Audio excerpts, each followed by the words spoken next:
En un clima de violencia y escasa participación ciudadana, el gobierno de Nicolás Maduro consumó el pasado domingo la realización de elecciones para una asamblea constituyente entre las protestas de la mayoría opositora y el rechazo de buena parte de la comunidad internacional, México incluido.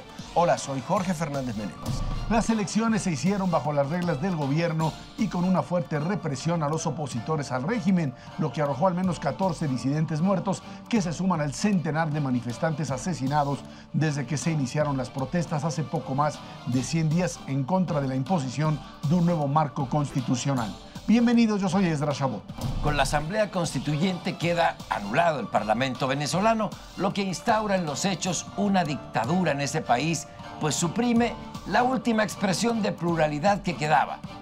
Con una fuerte represión política, acotamiento de libertades y una economía en ruinas, Venezuela se encuentra ya en el caos. ¿Qué tal? Soy Pablo Iriart y esto es México Confidencial.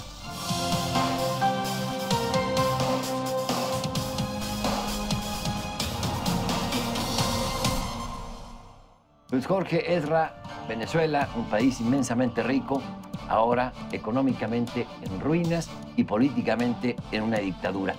¿Qué salida tiene esto? Es lo que todo mundo se pregunta, porque no puede seguir así con los enfrentamientos, los muertos y el caos. ¿Hacia dónde va Venezuela?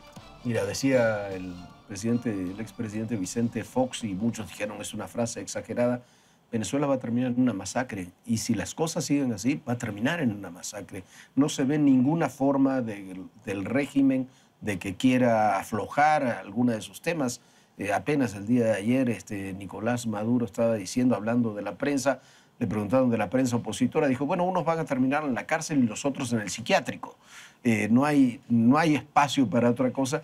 Y lo que está haciendo Maduro, creo yo, lo que está haciendo el régimen, es provocar a la oposición para que ocurra lo que tarde o temprano ocurrirá cuando hay este tipo de situaciones, que aparezca una guerrilla, que hagan acciones violentas para tener una coartada, para endurecer aún más su propio régimen. Si no hay una presión internacional mucho mayor y si no hay una reacción de las propias Fuerzas Armadas o un sector de las Fuerzas Armadas de Venezuela, va a haber un problema terrible en ese país, mucho peor que el que ya estamos viendo. Y es que el problema radica en que ya no hay interlocutores para esto. Claro. El gobierno venezolano ha traspasado prácticamente del plano de tener un cierto apoyo en ciertas naciones latinoamericanas a quedarse con solamente aquellas que se identifican plenamente con el chavismo, con el madurismo, eventualmente Cuba, Ecuador, Nicaragua, algunos de ellos, y el resto ya no como en una labor de intermediación o de interlocución. Aquí o todos son enemigos o todos son incondicionales, y esto lo que provoca es que los interlocutores desaparezcan, porque para la oposición ninguno de los amigos de Maduro son posibles intermediarios, y para el propio Maduro cualquiera que la oposición plantee como un interlocutor a negociar no es válido. Son callejones sin salida. No es válido, lo mete a la cárcel. Exactamente. No, me refiero claro. a países o a gobiernos externos, zapateros, etcétera. Ninguno de ellos ya es válido. En ese sentido, pues sí, el tema de la represión es único, y yo coincidiría, Jorge, contigo en el sentido de que la clave está en el aparato militar.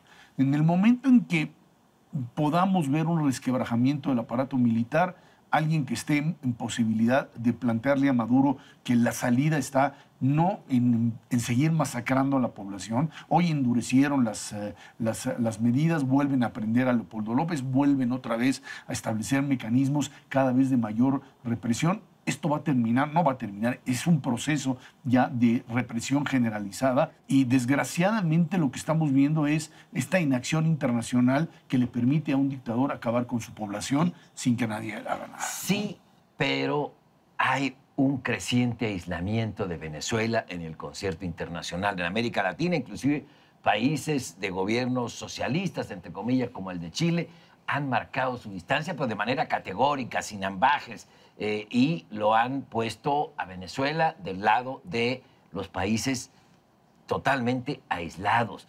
Yo creo que Venezuela va a consolidar su dictadura, y la única salida es una fractura en el aparato militar. Pero, como escribías tú ayer o anteayer, no los une el pegamento de la ideología, sino la corrupción. Eso es lo que une a los venezolanos y a sus jefes militares. Sin embargo, con la constitución de la nueva asamblea, del nuevo Congreso Constituyente, ahí ya se ha desatado una lucha por el poder y Diosdado Cabello quiere la presidencia de esa asamblea y es un rival político de Chávez. Por ahí pueden haber, de Maduro, porque es todavía más radical que Maduro. Entonces, por ahí pueden haber fracturas, pero en Venezuela no le veo una salida ni negociada, ni de diálogo, ni en el concierto internacional. Van hacia una dictadura o hacia una masacre. Van hacia eso y es un poco inevitable. Si no hay una ruptura, la comunidad internacional, como tú dices, tiene aislado ya a Venezuela, en América Latina está aislado. El apoyo, la verdad, de Bolivia y de Nicaragua no significa mucho. Cuba no ha dicho una palabra, aunque está apoyando en hechos, ¿no? Tiene todo el control político, militar lo tiene Cuba. Y de seguridad, hasta la propia seguridad privada de Maduro es cubana. Pero yo creo que precisamente porque no los une la ideología, sino la corrupción, las sanciones que se han aplicado y las que se ha sumado México, me parece que son las correctas. Lo que hay que hacer no es seguir exprimiendo a la economía venezolana, que ya no da para más, sino ir cerrándole los canales de la corrupción. ¿Y qué es los canales de la corrupción? Las cuentas, las inversiones que tienen estos personajes de la dictadura venezolana, no dentro de Venezuela, los tienen en Estados Unidos, en Europa, en México, en otros países. La vía para que haya un hipotético levantamiento de parte del propio chavismo en contra de Maduro o de Diosdado Cabello es precisamente que estén tan apretados económicamente estos personajes. Pero no el pueblo venezolano. Pero no el pueblo venezolano. O sea, que Estados Unidos no meta sus manos con un embargo petrolero porque le va a dar el pretexto ideológico. Moisés Naín lo escribía perfectamente bien el otro día. Decía, si le hacen un embargo petrolero, es volver al modelo cubano. Es el bloqueo cubano y es la coartada del régimen. Exactamente. Y creo que, bueno, más allá del tema específico de Venezuela, ahí está el ejemplo para el resto de América Latina y para México. Es cierto, no se llegó a lo que hoy es Venezuela con Maduro y lo que fue con Chávez por una situación, digamos, solo específica de Venezuela. Es el proceso de un país que vivió un régimen democrático que sufrió niveles altísimos de corrupción en las estructuras partidarias, con políticos que jugaron también a la corrupción, como lo hemos visto en muchos países, incluyendo México, el deterioro de instituciones democráticas que le permitieron a caudillos poder dar golpes de Estado como el propio Chávez y luego asumirse como presidentes en un proceso electoral y después, desde el poder, anular constituciones, crear constituciones, mantenerse en el poder y llegar a este tipo de extremos. Y cuando ya la Constitución no le alcanza, crean otra constitución. Hay que recordar que esta Constitución ya Chávez la trató de modificar y no pudo. Bueno, este es el riesgo cuando tú tienes instituciones democráticas que pueden ser echadas abajo por la irresponsabilidad. Tú mencionas algo muy interesante. ¿Cuál es la génesis de todo esto? Además de la corrupción de los regímenes democráticos en Venezuela, de una larga tradición democrática, de la inacción de los políticos, etcétera, cosas que nos suenan muy conocidas. Pero la salida fue un gobierno populista con políticas económicas totalmente equivocadas. Eso es lo que padece Venezuela ahora, el resultado de políticas económicas equivocadas, de un modelo que se basaba en regalar dinero y en el estatismo. Eso fue lo que provocó cuando baja el precio del petróleo, cuando cae a la mitad, que ni tampoco $40 ya lo hubiéramos querido hace 20, 30 años. Pero bueno, cuando cae así, ya no tienen que repartir, ya no tienen industria porque toda la expropiaron, ya no tienen que importar porque no tienen dólares. Entonces, ese populismo, ese estatismo es el que fracasa y los lleva a una disyuntiva, o abrir democráticamente o endurecerte a una dictadura.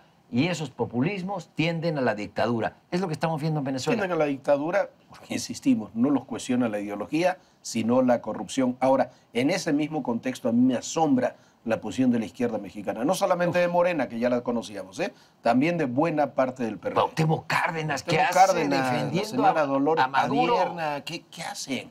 Yo creo que el problema es que esta izquierda mexicana sigue teniendo, tú dices, Cuauhtémoc Cárdenas, pues es claro, es el modelo del nacionalismo revolucionario todavía convertido en la ideología que legitima este tipo de modelos que suponen en principio la defensa de la soberanía y al mismo tiempo la posibilidad de enfrentamiento al imperio. En esa lógica, me parece primitiva, de la Guerra Fría, de la Guerra Fría, siguen reproduciendo ese tipo de modelos. Es una izquierda mexicana que desgraciadamente no ha podido avanzar. Es una lástima que el día de la asamblea del que se vota la constituyente, 40 venezolanos se fueron a manifestar enfrente a la embajada de Venezuela, ahí en Polanco.